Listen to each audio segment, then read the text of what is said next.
ఆ రోజు శవాల మీద రాజకీయాలు చేస్తే ఈ రోజు యువతకి ఉపాధి అవకాశాలు మనం ఇస్తున్నాం.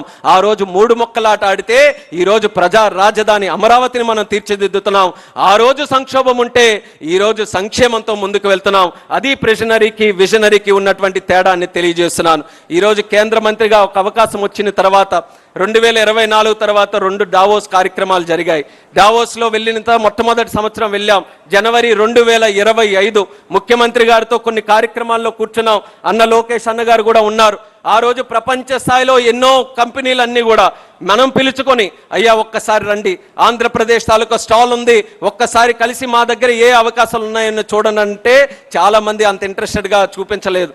అంత యాక్టివ్గా మన దగ్గర రావడానికి అంత సుముఖంగా లేరు. అయినా కొంతమంది వచ్చిన తర్వాత తీరా మనం అన్ని రకాల అవకాశాలు, మన గవర్నెన్స్, మన పరిపాలన, మన పార్టీ యొక్క విధి విధానాలు అన్నీ కూడా చెప్పిన తర్వాత ఇది సరే, మళ్ళీ తరువాత మీ ప్రభుత్వం మారిపోతే మా పరిస్థితి ఏంటన్నటువంటి క్వశ్చన్ ఆ రోజు 2025లో అడిగారు. అలాగే ఢిల్లీలో కూడా వెళ్ళాం.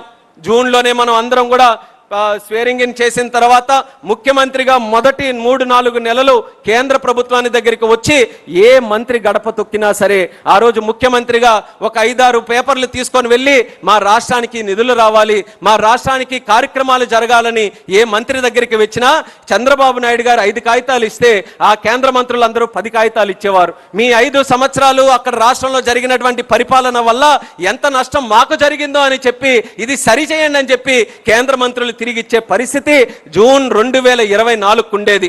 ఆ పరిస్థితి నుంచి డావోస్ 2026కి వెళ్తే అదే డావోస్లో ఆంధ్రప్రదేశ్ స్టాల్ పెడితే ఇండియా స్టాల్ కంటే ఆంధ్రప్రదేశ్ స్టాల్లో తాకిడి ఎక్కువ ఉంది. అందరికీ కూడా ఒక నమ్మకం క్రియేట్ అయ్యి మనం ఎక్కడైనా సరే, అది కేవలం భారతదేశంలో ఉన్న రాష్ట్రాలతోనే కాంపిటీషన్ కాదు. దావోస్ అని అంటే 140కి పైగా దేశాలన్నీ కూడా అక్కడ స్టాల్స్ పెట్టుకొని ఉంటాయి. Saudi Arabia, UAE, England, America అందరి తాలూకా స్టాల్స్ ఉన్నా సరే పెద్ద పెద్ద ఇన్వెస్ట్మెంట్స్, గూగుల్ లాంటి investment, data centre investment, quantum లాంటి ఇన్వెస్ట్మెంట్, డిఫెన్స్లో, ఏరోస్పేస్లో, డ్రోన్స్లో ఏ సెక్టర్ చూసుకున్నా సరే ప్రతి ఒక్కరూ ఆంధ్రప్రదేశ్ని నమ్మి మన దగ్గర లక్షల కోట్ల ఉపాధి అవకాశాలు కల్పించే పెట్టుబడులు తీసుకొని వచ్చారనంటే దానికి కారణం చంద్రబాబు నాయుడు గారి మీద ఉన్న నమ్మకం, ఆయన పరిపాలన మీద ఉన్నటువంటి నమ్మకం. ఒక్క సంవత్సరంలో 5 సంవత్సరాలు వాళ్ళు చేసినటువంటి విధ్వంసాన్ని తిప్పికొట్టి మళ్ళీ బ్రాండ్ ఆంధ్రప్రదేశ్ని తయారు చేశారు. అలాగే ఈరోజు ఢిల్లీ కూడా వెళ్తున్నాం కదా, ఢిల్లీలో కేంద్ర మంత్రుల దగ్గరికి వెళ్తే వాళ్ళు సమస్యలు చెప్పడం కాదు, ఆ రోజు చెప్పేవారు 5 సంవత్సరాల్లో ప్రాబ్లమ్స్ ఏంటని.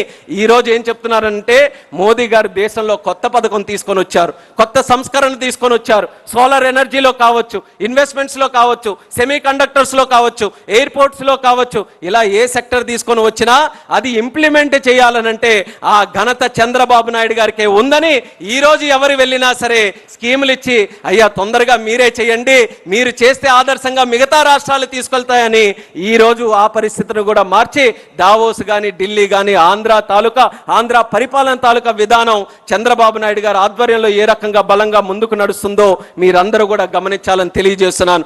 అందుకనే కార్యకర్తలు సుస్థిర పరిపాలన, నిరంతర పరిపాలన, stability in governance, continuity in government, ఈ 2 విషయాలు మనం ఒక జీవన విధానంగా టీడీపీ అనంటే 9 to 5 జాబ్ లాగా కాదు. టీడీపీ అనంటే ప్రజాసేవలో, ప్రజాక్షేత్రంలో, ప్రజల సంక్షేమం కోసం 24/7/365 ఫర్ ఎవర్ మనం నిరంతరం కూడా ఇది పని చేస్తూనే ఉంటాం, కృషి చేస్తూనే ఉంటామన్న విధంగా మనం కార్యక్రమాలన్నీ కూడా చేయాలని తెలియజేసుకుంటూ, నిన్న అన్న మాట చంద్రబాబు నాయుడు గారు అన్న మాట నెవర్ అగైన్ అని చెప్పారు. అది కూడా మనం గుర్తుపెట్టుకోవాలి.